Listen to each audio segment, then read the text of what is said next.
suis Aline, coach business chez The Bee Boost.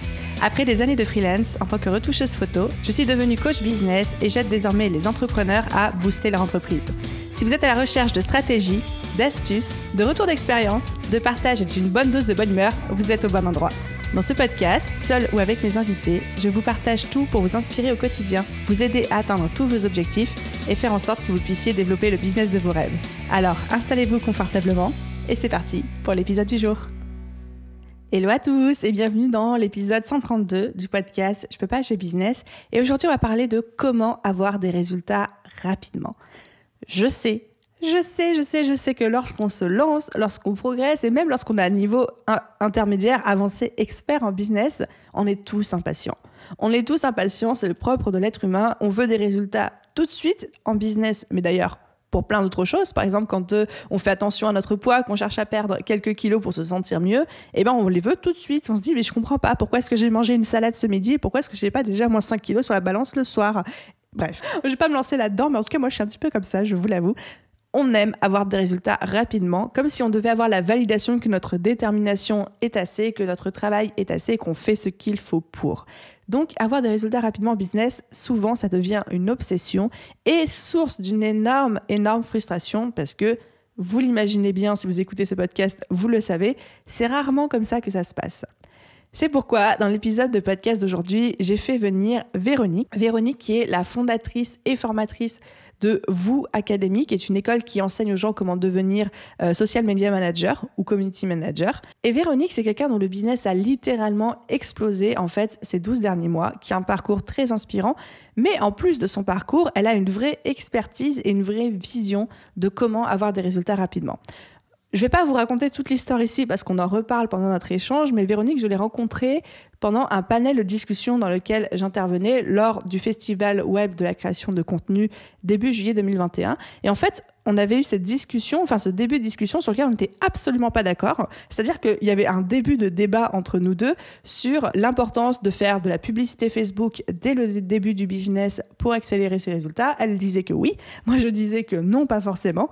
Et sur plein de petites choses, je sentais c'était très rigolo parce qu'on avait toutes les deux atteint le même résultat, c'est-à-dire gagner beaucoup d'argent très vite. Et en même temps, on l'avait fait de deux manières avec deux visions complètement différentes. Et je me suis dit, cette femme, il faut que je l'ai sur le podcast pour qu'elle vienne vous apporter son point de vue, son expertise, ses valeurs, sa vision, que je puisse aussi vous partager la mienne et que vous ayez vraiment tout un panel de possibilités de ce qu'il est possible de réaliser ou pas. Bref, j'ai trop hâte que vous découvriez cet échange. Je vais pas m'étendre plus longtemps parce que ce podcast est déjà assez long comme ça. On est des vraies pipelettes toutes les deux. On va parler mindset, on va parler stratégie, on va parler business, on va parler vie perso. Ça va être un podcast à cœur ouvert. J'ai adoré cet échange et je vous laisse découvrir ça tout de suite. Bonne écoute. Hello Véro, je suis absolument ravie de t'accueillir sur le podcast. Comment vas-tu? Allô Aline, ça va bien? Je suis contente d'être là. Merci beaucoup pour l'invitation. Mais alors ça va être trop fun. J'ai tellement hâte de discuter avec toi de tous ces sujets. Mais avant ça, je vais te présenter pour les gens qui ne te connaissent pas parmi l'audience, s'il y en a. Allons-y. J'adore présenter moi-même mes invités parce que c'est vraiment le moment où je vous passe la pommade, comme on dit chez nous, où vous pouvez profiter. Bon. Donc, assis-toi confortablement, laisse tes chevilles enfler tout doucement et c'est parti. Donc, Véronique, tu es coach experte en réseaux sociaux et marketing digital. Tu habites dans ce magnifique pays qui est le Québec. Certains l'auront certainement compris à ton accent. Moi, j'adore le Québec. J'ai une histoire toute particulière avec ce pays-là. Après des études dans la communication, tu as travaillé comme directrice de la communication et social media manager au sein d'agences. Alors vous appelez ça gestionnaire des réseaux sociaux. Et tu es surtout fondatrice et formatrice de la VOO Academy. Et donc la VOO Academy, c'est une formation en ligne sur 16 semaines qui forme au métier justement de gestionnaire des médias sociaux. Et qui cartonne, on va dire clairement qui cartonne. Oui, ça va bien. Oh, tu te plains pas. Non, ça va. Et pour les auditeurs, en fait, la petite histoire, c'est que Véro et moi, on s'est rencontrés sur le dernier panel du FWCC, donc le festival web de la création de contenu qui a eu lieu début juillet 2021. Et en fait, on intervenait sur le panel toutes les deux avec d'autres intervenants, tous géniaux, sur la monétisation du contenu quand on crée du contenu. Et ce que j'ai adoré, Véro, chez toi, en dehors du fait que ton énergie, ton smile, ta bonne humeur, forcément c'est très The Bee Boost, moi j'ai adoré, mais c'est surtout que On a toutes les deux un business qui a explosé au cours des 12 derniers mois, mais on l'a toutes les deux fait de manière tellement différente qu'on n'était pas d'accord sur les manières dont on fait exploser un business. Et ça, je me suis dit, mais c'est une conversation qui est absolument géniale et que j'ai envie de continuer sur le podcast. Et c'est pour ça que je t'ai invitée, pour vraiment avoir ton point de vue, savoir ce qui a fonctionné pour toi, parce que tu as vraiment, t'as scalé ton business sur un modèle et en appliquant des choses où moi, je dis toujours qu'il faut pas faire ça, tu vois. Ouais, il faut faire le contraire. Voilà, exactement. Donc, je me dis, ça va être passionnant d'en parler ensemble. Oh, c'est trop chouette. Ben, merci beaucoup pour la présentation. La seule petite chose que j'ajouterais, c'est que Vous Académie, ben, c'est commencé. Hein, quand on est entrepreneur, on a des projets plein la tête. Puis il y a d'autres projets qui s'en viennent, là. Donc, il y a d'autres formations qui s'en viennent, dont une sur les lancements, justement, soit de formations en ligne ou de produits numériques. Mais oui, c'est vrai, je m'en suis en plus en parler pendant le panel. Eh oui, je me suis pas gênée. Mais tu as bien fait, on était là pour apprendre à monétiser un contenu. Hein. Tu sais. Avant qu'on attaque le sujet, est-ce que tu peux me raconter une chose personnelle ou professionnelle que tu n'as jamais dite, ni dans un de tes contenus, ni dans une interview, nulle part? Oh mon Dieu! Ah oui, là, je te prends de court. Complètement, là. Complètement. Les gens pensent souvent que les entrepreneurs qui réussissent, que tout va bien dans leur tête, que c'est des personnes parfaitement équilibrées, qui vivent des choses, je sais pas comment dire ça, là, mais qu'on est privilégié un peu. Des fois, j'ai l'impression que les gens ont cette impression-là, mais moi, j'ai envie de vous dire que ça fait pas longtemps que je me sens en sécurité de vivre ma best life. Ça fait pas longtemps que je me donne le droit et que je m'accorde le droit de vivre ma best life. Puis c'est drôle parce que c'est quelque chose, tu sais, que les gens sont tout le temps... j'en parle, mettons, dans des... J'en parle pas publiquement, là, j'en parle, mettons, dans des conversations avec des amis, des trucs un petit peu plus intimes. Puis les gens sont tout le temps surpris parce qu'ils sont comme, voyons, tu passes ta vie à comme défoncer des murs, passer par-dessus des barrières. Les gens qui me connaissent depuis, comme, mettons, mon enfance savent que je suis vraiment quelqu'un qui a ça naturellement. Mais ça fait pas longtemps, donc. Puis j'ai hâte de vous parler un peu plus tard de 3 leviers qui m'ont vraiment aidé à faire exploser ma business. Puis ben, dans un des 3, je vais vous parler de ça, justement. Super teasing, on a hâte de savoir. je rebondis vraiment sur ce que tu as dit et on pense souvent que les entrepreneurs qui ont réussi ou qui cartonnent ont une position privilégiée. Et on ne va pas se mentir, d'un côté, on a une situation privilégiée, ne serait-ce que par exemple, notre situation financière, la liberté qu'on a réussi à avoir. Mais souvent, effectivement, ce dont on parle moins, c'est les dessous, c'est qu'il y a aussi des problèmes qui accompagnent ça. Des fois, on se travaille aussi des bagages assez lourds. Enfin, beaucoup d'entrepreneurs qui explosent ont des vrais traumatismes dans leur enfance qui justement leur a donné cette niaque de réussir vite et de réussir bien. Enfin, tout n'est pas toujours tout rose comme on peut le montrer sur les réseaux sociaux, justement. Oui, exactement. Puis j'ai tellement hâte de vous partager le levier qui, selon moi, a eu le plus d'impact. Vous allez voir, on va vous donner des trucs pour ça là, un peu plus tard. Exactement. On va y aller crescendo, justement. Du coup, alors je sais pas, toi, quelle était ton expérience? Tu t'es lancée sur Vous Académie. Tu as créé Vous Académie il y a combien de temps, toi? J'ai créé Vous Académie début 2019. Ben, fin 2018, là, mais début 2019. Donc, ça fait combien? Ça fait 2 ans et demi. Donc, ça fait à peu près en même temps que moi, au final, je me suis lancée. Et je sais pas toi, mais moi, je voulais des résultats tout de suite. Genre, il fallait que dans les 15 premiers jours, je vois des résultats. Il fallait qu'au bout de 3 mois, ce soit rentable. Mais vraiment, j'étais très pressée. Comment tu l'as abordé, toi? Est-ce que tu étais comme ça aussi ou pas du tout? Moi, je réalise que je suis une personne qui est patiente. Je pensais pas que j'étais quelqu'un qui était patiente. Je pensais pas que ça faisait partie de mes caractéristiques. Mais à chaque fois que je parle à des entrepreneurs, je réalise que j'étais patiente parce que moi, tu vois, je voulais avoir des résultats avec mon premier lancement.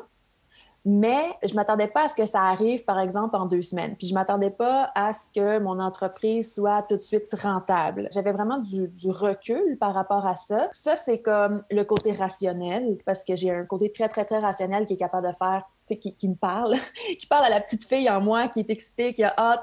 Mon côté rationnel m'a dit, bon, là, Véro, ça va, genre, donne-toi des objectifs qui sont réalistes. Mais après ça, c'est vrai qu'il y a une réalité où est-ce qu'à l'intérieur de moi, bien sûr, que je souhaitais que ça aille plus vite. Bien sûr que je souhaitais d'être rentable très rapidement. L'affaire qui m'a aidée là-dedans, ça a été de me faire un plan. Dès mon premier lancement, moi, en fait, j'ai été chercher du coaching. Je me faisais accompagner pour mon premier lancement. Puis dès mon premier lancement, je me suis fait un plan très défini et très clair qui a fait que j'étais pas dans une énergie où est-ce que j'avais peur que ça fonctionne pas puis qu'il fallait que ça arrive vite, vite, vite parce que je voulais avoir la preuve que ça allait fonctionner. J'étais pas dans cette énergie-là parce que j'étais accompagnée puis parce que j'avais un plan que je suivais. Fait que j'étais plus dans un esprit de ça va arriver, je le sais que ça va arriver. Fait que j'étais beaucoup moins impatiente puis ça m'a tellement aidée. J'aime beaucoup ce que tu dis sur le fait d'avoir un plan et que ce plan-là fait qu'on est serein en fait sur la suite des choses et on a confiance en fait. Est-ce que tu dis que c'est le fait d'avoir un plan qui t'a donné confiance sur le fait que tu allais réussir ou est-ce que c'était déjà, on va dire, une conviction que tu avais en toi mais que tu savais en plus que tu étais sur la bonne direction? Ouais, ben moi là-dessus, je fais un peu chier. Je suis quelqu'un qui est convaincu que moi, j'ai tout ce qu'il faut pour réussir. Je crois beaucoup en mes capacités. Moi, quand j'ai commencé à faire des lancements, puis à avoir des cohortes, puis lancer un cours en ligne, j'avais jamais fait ça de ma vie. Fait que j'avais pas l'expérience. Fait que j'avais beau croire en moi, il y avait juste tellement de facteurs sur lesquels je n'avais pas de contrôle, des choses que je maîtrisais pas nécessairement aussi, que j'apprenais à maîtriser. Puis quand, tu sais, apprendre à faire un lancement, les lancements, c'est un art, là. Les premiers lancements, c'est rare qu'on a des lancements qui cartonnent. J'ai des étudiantes à qui ça arrive. J'accompagne des personnes, je teste mes méthodes en ce moment, mes méthodes de lancement pour ma prochaine formation que je vais lancer. Et j'ai des filles que j'accompagne à qui ça arrive, mais c'est très rare là, que le premier lancement est exceptionnel. Je dirais que le plan m'a aidé. J'avais beaucoup de choses à apprendre. Le plan m'a aidé à avoir confiance. Vraiment, là, c'est là-dessus beaucoup que le plan m'a aidé, je te dirais. Puis que, ben, à cause que j'avais confiance, j'étais pas impatiente. Parce qu'après ça, l'impatience, tu sais, c'est une émotion qui peut venir de toutes sortes de places et toutes sortes de raisons d'être impatiente.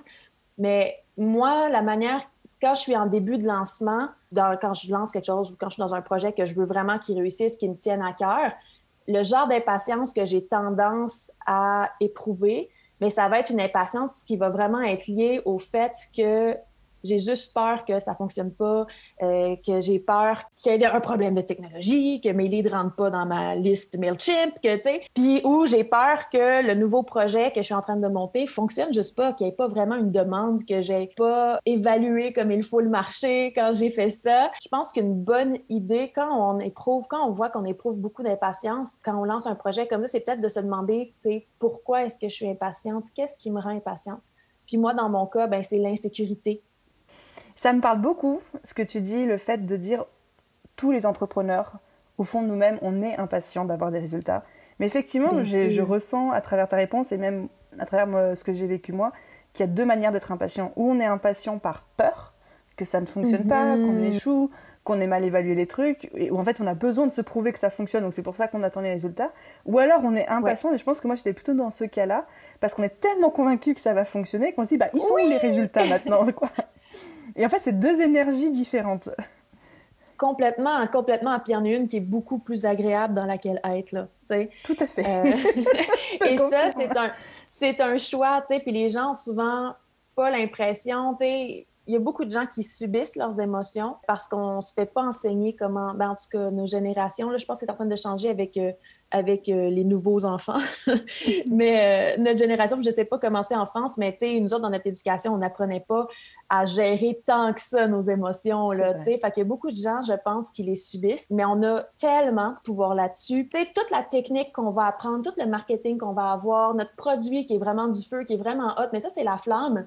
Puis après ça, tu sais, travailler sur nos émotions puis réussir à être dans une énergie positive, ça, c'est comme la gasoline, puis ça va exploser, là, tu sais.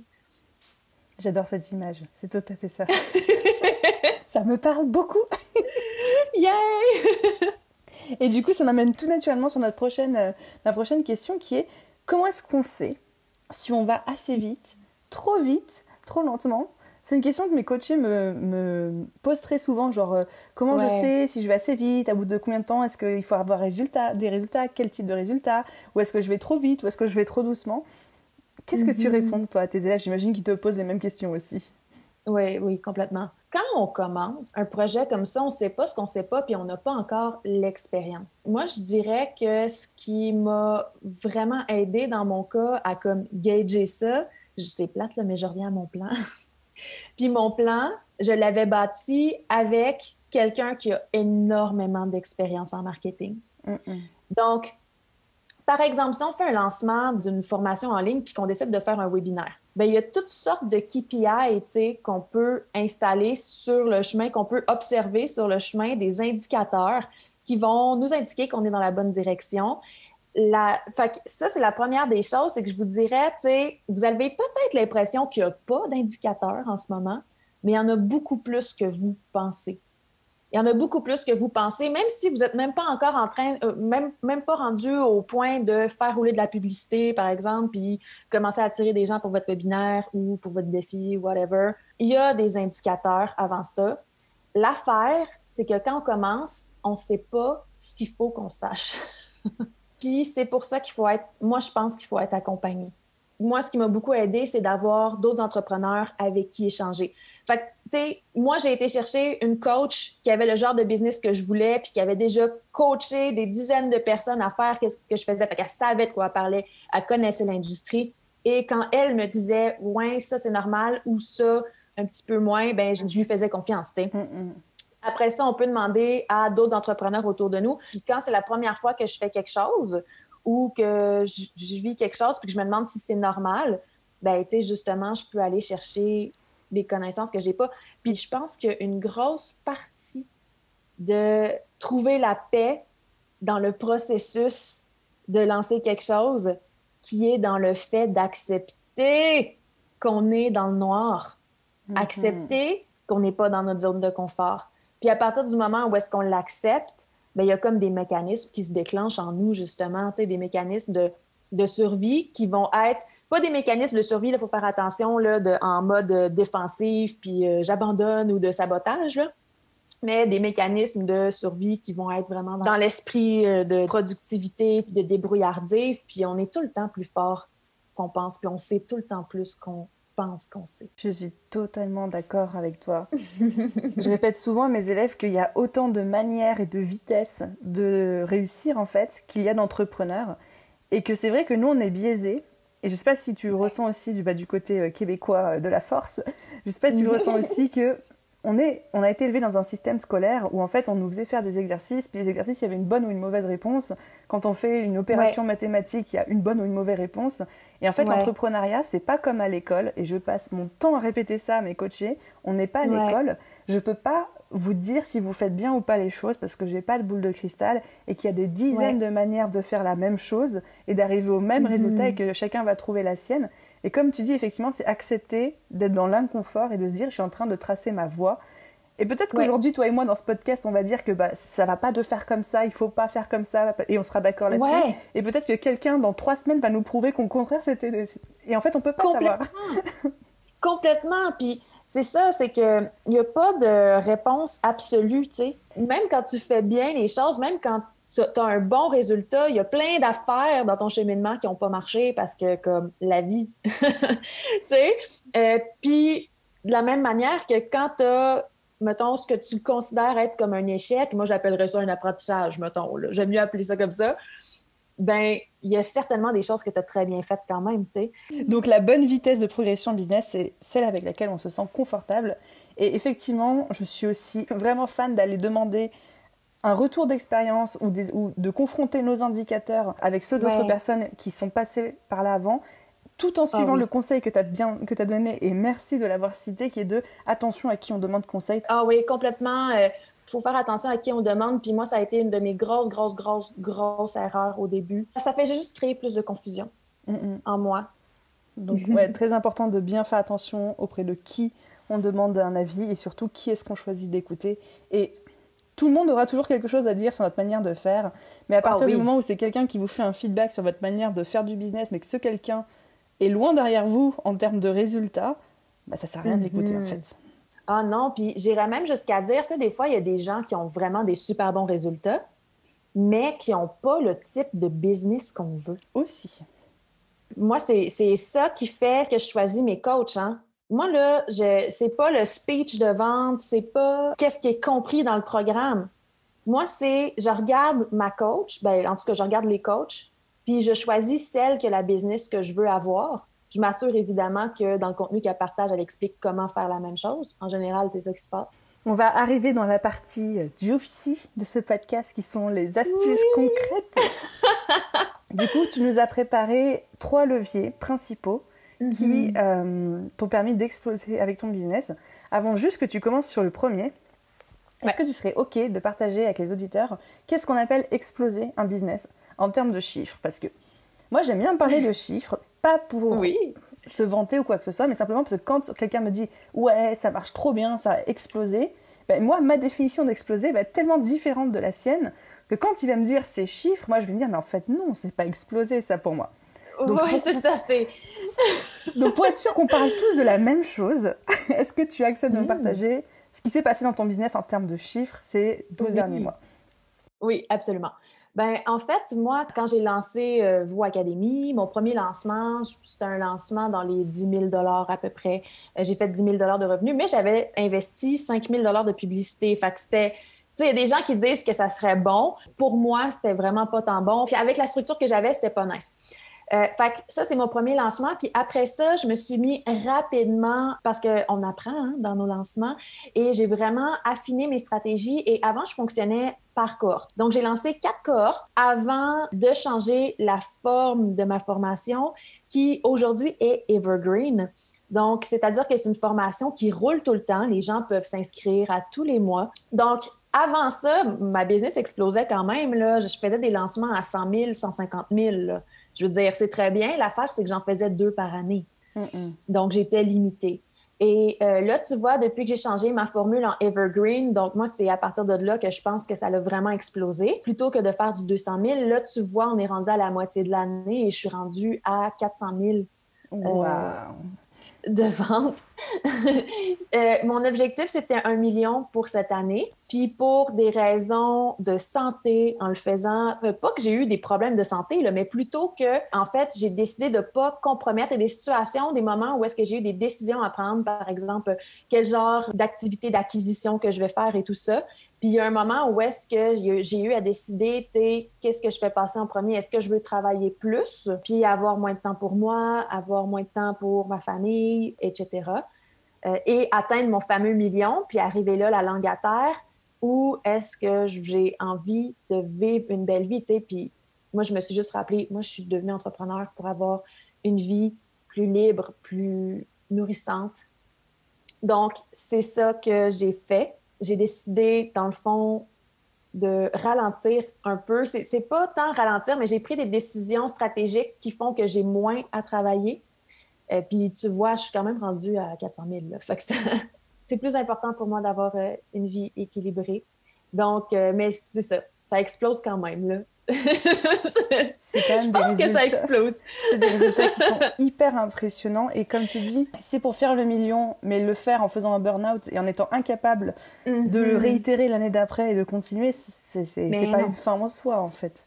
Ben non, c'est juste pas un choix possible, tu sais. Puis même au niveau de mon équipe, tu sais, je veux tellement être entourée de bonnes vibes, d'énergie positive, puis tout ça. Tu sais, j'ai eu des décisions difficiles à prendre et tout ça, mais si ça fait que je fais pas mon million, mais que je suis heureuse, c'est vraiment ça le plus important, là, tu sais. Mais ça explose quand même, tu sais. Et puis, c'est comme ça, vous allez voir, c'est quelque chose que vous allez vivre, les entrepreneurs, probablement.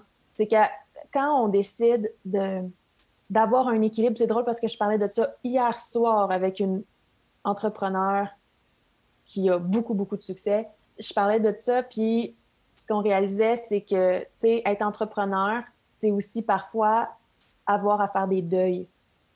Avoir à faire des deuils par rapport à l'initiative qu'on voulait faire. Faire des deuils par rapport à peut-être l'objectif qu'on n'atteindra pas parce qu'on a pris la décision d'écouter notre cœur plutôt que notre tête. Puis des fois aussi, on fait l'erreur. Bien, c'est pas une erreur nécessairement. Des fois, on écoute notre tête, puis notre cœur n'était pas d'accord, puis on a le deuil à faire qu'on ne fait pas ce que notre cœur voudrait. La notion de deuil en entrepreneuriat, là, elle n'est pas du tout abordée. Personne n'en parle nulle part, mais c'est une réalité. C'est quelque chose que vous allez vivre parce que vous allez faire des choix, des fois que vous allez regretter, vous allez avoir un petit deuil à vivre par rapport à ça. Ça, encore une fois, ça me parle énormément. J'ai l'impression que je vis un peu la même chose que toi. J'avais énormément de projets pour le mois de septembre, y compris un projet de séminaire, un projet de nouveau lancement. Et en fait, j'ai eu des soucis de santé. Moi, clairement, c'est pas mon cœur, mon corps m'a dit merde, mon corps m'a dit stop. Ouais. Et du coup, j'étais obligée, je sentais que j'allais droit dans le mur. Et donc, j'ai pris la décision, effectivement, de rien faire en mois de septembre et de rien faire de l'été et de me reposer. Et puis, je dis, de toute façon, les objectifs de l'année sont atteints, on est tranquille, le business peut rouler tout seul, il n'y a aucun souci. Mais comme tu dis, c'est cette sensation de deuil déjà de renoncer à un projet ou de décaler un projet qui te faisait tellement plaisir. Et surtout l'ego que tu mettais dedans, quoi. Oh mon Dieu, tellement. Du coup, est-ce qu'on n'entamerait pas nos 3 leviers pour accélérer notre croissance? En tout cas, toi qui t'ont permis d'exploser avec ton business. OK. Donc, moi, le premier qui est vraiment le plus important, puis je vous ai teasé un petit peu au début avec ça, c'est vraiment le shadow work. Donc, shadow work, qu'est-ce que c'est? Les gens, en gros, c'est du développement personnel, puis c'est comme de la genre de méta-réflexion sur ta vie. En fait, l'objectif du shadow work, c'est d'amener à la conscience des parties inconscientes de nous. Et souvent, ça va être d'aller adresser des choses qu'on n'aime pas de nous ou des traumatismes qu'on a eus, là, gros ou petits, là, ou des fois des croyances négatives qu'on va avoir par rapport à certaines choses. Puis très, très souvent, quand on a une croyance négative, ben ça vient de l'enfance finalement. Il y a beaucoup, beaucoup de shadow work qui est en lien avec les relations qu'on a eues avec nos parents, les relations qu'on a eues dans l'enfance, nos amitiés dans l'enfance, comment ça s'est passé, comment est-ce qu'on voyait interagir les adultes importants. Il y a plein de choses qu'on enregistre. On est des éponges jusqu'à l'âge à peu près de 7 ans. Donc, on enregistre beaucoup de croyances négatives pendant ces périodes-là. Puis des fois, même après, des fois, on a des gros traumas. Puis moi, je vais vous en donner un exemple dans quelques minutes. Mais des fois, on vit des choses un peu plus tard qui sont tellement intenses puis qui vont teinter nos décisions par la suite. Donc, le shadow work, c'est ça, c'est d'aller jouer là-dedans. Puis là, ça n'a pas l'air super cool. Je comprends que ça peut faire peur, là. Mais il y a toutes sortes d'exercices qu'on peut faire. Si vous êtes intéressé par le shadow work, là, avec une simple recherche Google, vous allez pouvoir trouver des sources avec des questions. Moi, j'aime beaucoup faire du journaling en shadow work. Souvent, juste la réalisation de « Ah, cette croyance-là que j'ai, elle vient de telle place. C'est la fois où est-ce que je me suis fait dire ça par ma tante Monique. » Ou c'est la fois où est-ce que, quand j'étais petite, j'ai mis ma confiance en telle amie, puis elle a fait telle chose, puis ça fait que maintenant, j'ai plus confiance. Puis ça peut être des choses aussi anodines que ça, qui teintent notre vie, puis qui nous font recréer des patterns. Puis là les patterns, là je parle d'entrepreneuriat, là, mais ces patterns-là, ça peut être dans votre vie personnelle aussi, là. Tout à fait. C'est un outil extrêmement puissant, le shadow working. Donc, je vais vous donner un exemple de shadow work que moi, j'ai vécu. Quand j'avais 13 ans, il est trash, OK? Je vous avertis. Avertissement. OK, on est prêt. Il est intense, là, tu sais. Mais c'est parce que je pense qu'il est très, très... Il va très bien illustrer ce que je vais vous dire. Éloigner les enfants, boucher les oreilles des enfants. Oui, c'est ça, boucher les oreilles des enfants. Quand j'étais petite 13 ans, dans mon cœur, j'étais encore une enfant. La mère d'une de mes amies s'est fait tuer juste en face de chez moi. Et c'était un meurtre de son ex-conjoint. Sur le coup, quand j'étais petite, je saisissais pas tout, parce que j'avais 13 ans, là. Hein? Je saisissais pas tout, même s'il y a une bonne partie que je saisissais, mais il y a des choses que j'ai intégrées. Et une des croyances que j'ai intégrées, parce que cette femme-là, ce qu'il faut expliquer, c'est que c'était vraiment une femme qui, pour moi, c'est un exemple de femme qui vit sa vie pleinement. Et donc, moi, la croyance que ça m'a donnée, il y a 2 croyances. La première, c'est que c'est dangereux de vivre sa best life. Que quand tu vis ta best life, tu peux générer de la jalousie autour de toi, puis que ça peut devenir dangereux pour toi. Donc, ça, c'est la première croyance. Puis quand j'ai fait du shadow work, j'ai découvert ça. Mais là, tu comprends-tu que moi, là, qui me permettais pas de vivre ma best life, là, tu comprends-tu l'impact que ça a eu sur ma business? La prise de conscience, ouais. Toutes les fois où j'ai fait des choix stratégiques dans ma business à la défensive plutôt qu'à l'offensive. Et là, je vous parle pas de ma vie personnelle, là, quand on a ce genre de croyance-là. Ça, c'est la première chose. La deuxième croyance qui est ressortie de ça, c'est qu'on peut pas avoir confiance même aux choses qui sont les plus fiables. Parce que pour moi, une relation, puis c'est comme ça que j'ai éduqué, puis c'est ça que j'ai vu toute ma vie, une relation amoureuse ou même amicale, pour moi, c'est quelque chose qui est fiable. T'sais, on peut compter sur nos amis normalement. Là. Comme, c'est pas normal. Une amitié avec ou une relation d'amour avec une personne en qui on peut pas avoir confiance, c'est juste pas normal, ça. Là. Moi, en voyant, à cause du contexte de qui était le tueur, tout ça, mais ce que j'ai loadé, c'est je ne peux plus avoir confiance en rien. En fait, pas juste en rien, mais je ne peux plus avoir confiance même envers ce qui est censé fonctionner. Moi, j'avais confiance en moi. Je savais que j'allais réussir puis que j'avais tout ce qu'il faut pour réussir. Mais j'avais pas confiance au logiciel. J'avais pas confiance en la publicité Facebook. J'avais pas confiance en mes collaborateurs. Fait que je prenais des décisions encore à la défensive. Puis ça aussi, c'est très important. Puis c'est pour ça que souvent, c'est des événements qui arrivent.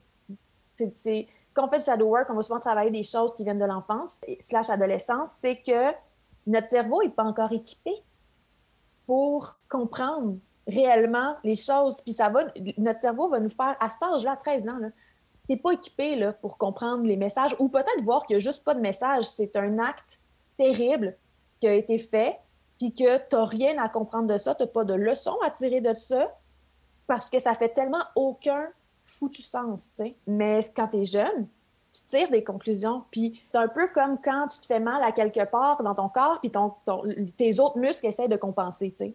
Puis les compenses crochent un peu, puis là, tu as mal à l'omoplate de droite au début, puis à la fin de la journée, tabarouette, tu as mal aux deux omoplates, finalement, omoplates, ou tu as mal ailleurs, tu sais. Mais c'est un peu la même chose. Quand tu es jeune, tu essaies de compenser, puis quand tu vois quelque chose de traumatique comme ça, c'est sûr que tu te rentres après ça des croyances de protection, tu sais, dans le fond, dans l'objectif de te protéger dans l'avenir.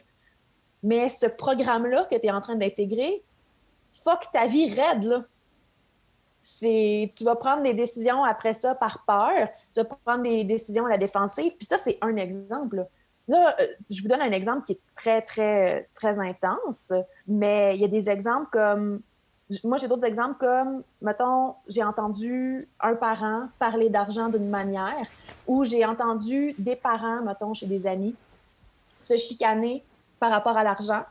Puis là, moi, j'avais comme loadé que parler d'argent, c'est quelque chose qui crée de la chicane puis du drama. L'argent crée de la chicane.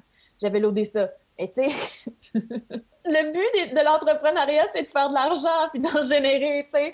Comme, no shit que ça va mal, là. Quand tu penses que l'argent, finalement, c'est finalement la source de plein de problèmes, tu sais. Fait que shadow work, gang. C'est une chose que je peux vous recommander de faire, c'est ça. Puis le shadow work, là, attendez-vous pas à le faire en 3 mois, là.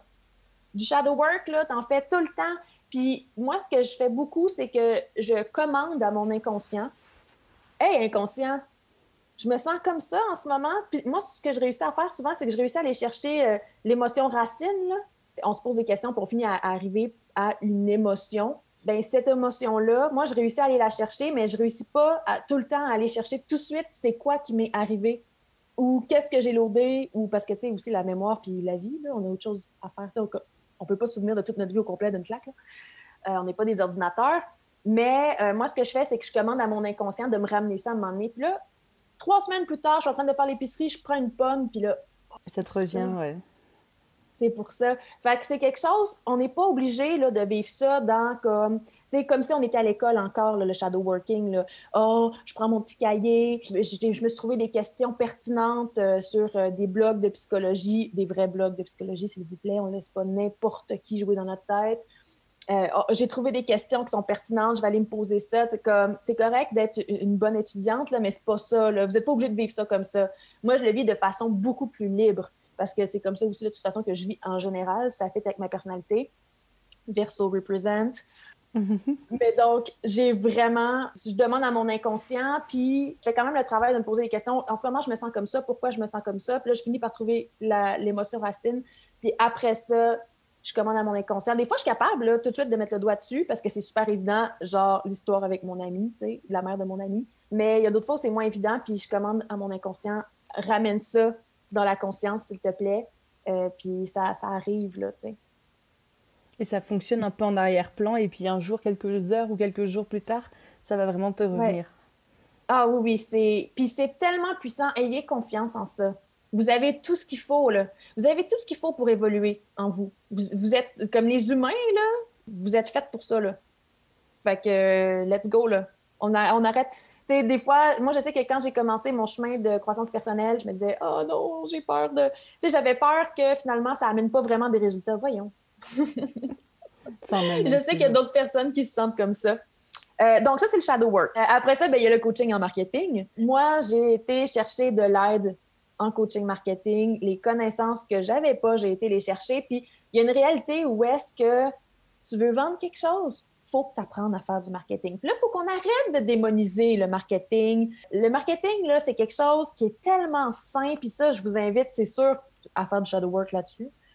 Parce que, comme il y a tellement de gens qui voient le marketing comme le démon, le marketing peut être exceptionnel, peut vous amener tellement. Le marketing, là, c'est un acte extrêmement noble parce que quand on le fait bien, l'objectif du marketing, c'est de présenter une solution à la personne qui a ce problème-là. C'est ça, la job du marketing à la base, là. Y a-t-il quelque chose de genre moins noble que ça? Voyons donc. Servir les autres, changer leur vie. Tu sais, c'est pour ça qu'on fait du marketing. C'est un outil qui nous aide à avoir plus d'impact. Puis si vous êtes bienveillant, si ce que vous offrez apporte vraiment des résultats, puis change vraiment la vie de personne ou l'améliore, parce que des fois, on n'est pas obligé d'être révolutionnaire, visionnaire, je sais pas quoi, là. Des fois, là, on fait juste améliorer la vie des gens, mais tabarouette, je dis juste, là, mais c'est déjà beaucoup, tu sais. Ou des fois même des formations ou des produits qui vont plus être dans le plaisir, puis tu sais, moins dans comme régler un problème que de te faire sentir bien ou te faire rire ou te distraire, tu sais. Puis c'est super aussi, puis la job du marketing, c'est ça.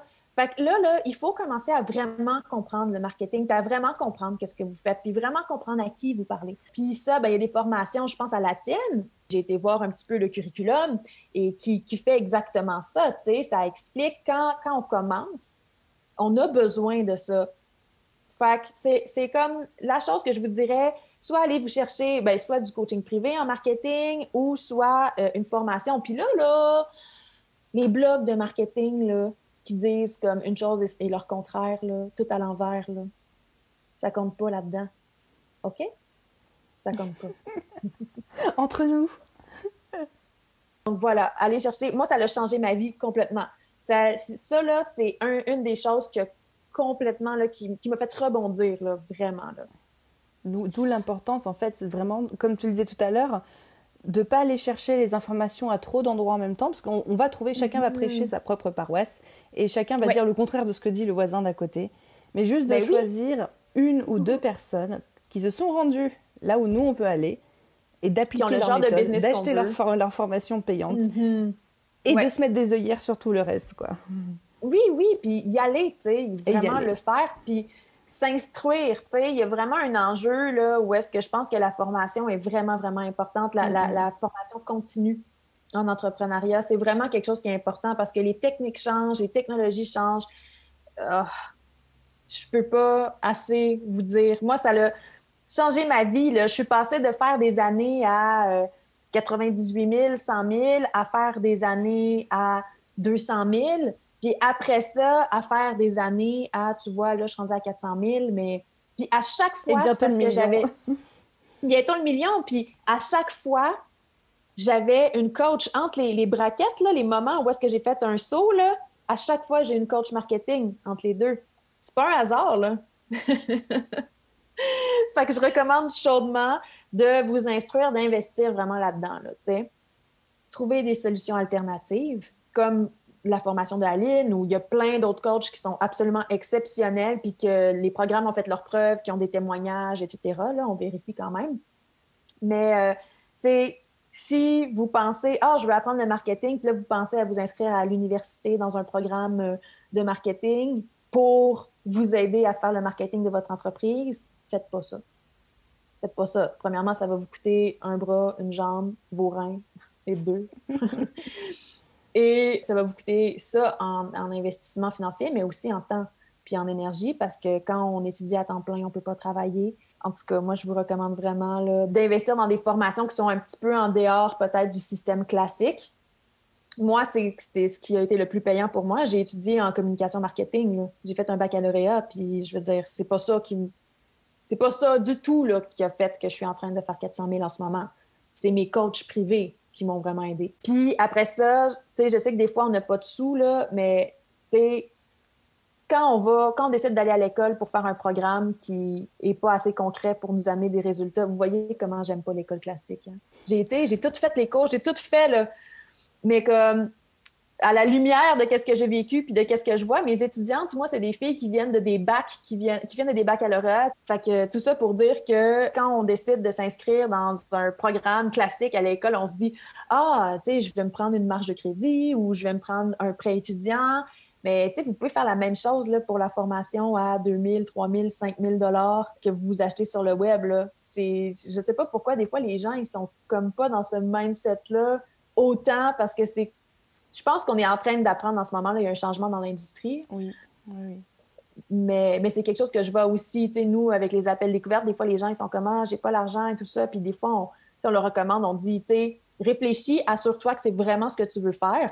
Mais si c'est vraiment ce que tu veux faire, que tu le sens bien, que tu te sens prête, tu sais, c'est une formation professionnalisante. Là, tu vas rentrer dans ton investissement en quelques mois, là, tu sais. Alors voilà, c'était mon speech par rapport à ça. Donc, point 2, coaching marketing. On adore. Et point numéro 3, ben, la publicité Facebook. C'est la publicité la moins chère.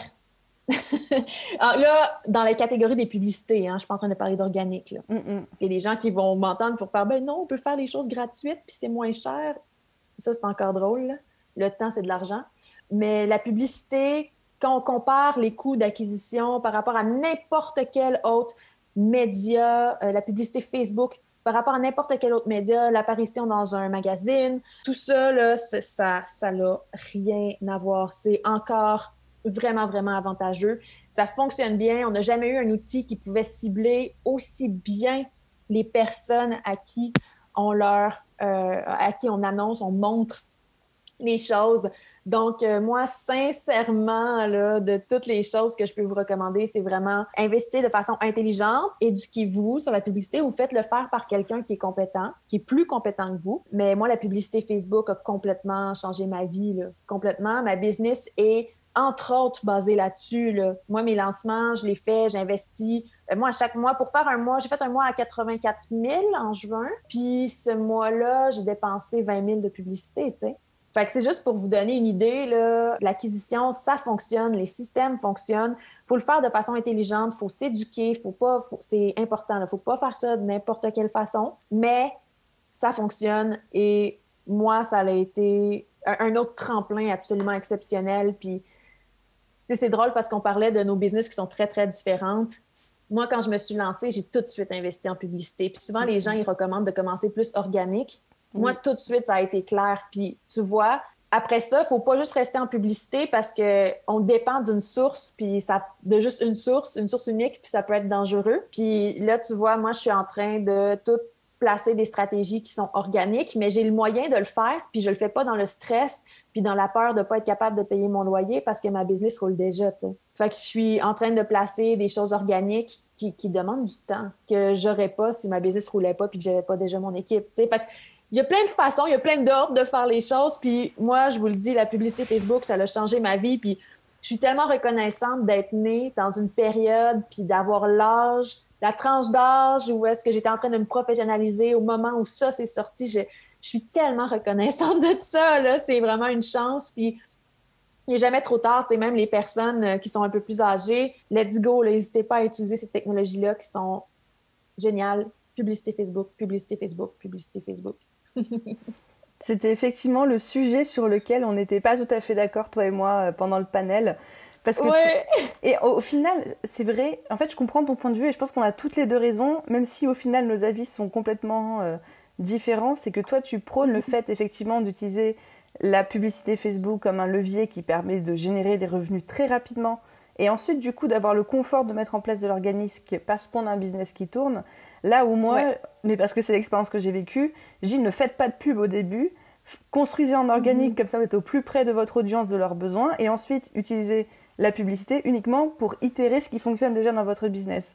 Donc c'est deux approches mais à l'opposé l'une de l'autre, mais les deux fonctionnent. Oui, les deux fonctionnent très bien. Fait que dans le fond, tu sais, moi, je pense que ça dépend aussi de la personnalité des gens puis de leur rapport au risque, leur tolérance au risque. Tu sais, il y a une vérité où est-ce que moi, tu vois, tout faire en organique, pour moi, là, c'est plus pesant, en fait. C'est plus pesant parce que l'organique, ça veut dire qu'il faut passer aussi beaucoup plus de temps à vraiment être dans le doing, les faire, les blog posts, les écrire, faire les vidéos YouTube. Puis au début, on n'a pas encore seulement d'argent pour se payer un monteur. Fait qu'il faut faire le montage soi-même. Puis comme, tu sais, moi, tout ça, puis animer des communautés aussi, là. Moi, je fais pas des stories quotidiens, là, sur Instagram, là. C'est quelque chose qui me rend heureuse, là. J'aime en faire. Puis j'aime échanger avec ma communauté, mais les gens qui me suivent, là, c'est ça qui se passe. Là. Je fais des stories, j'en fais comme 1 ou 2 par semaine, là, parce que c'est pas quelque chose que j'aime. Puis pour moi, c'est pas que j'aime pas ça, mais quand ça devient trop, j'aime pas ça. Et pour moi, ça, c'est pas quelque chose qui me fait sentir équilibrée, tu sais, de travailler de cette manière-là.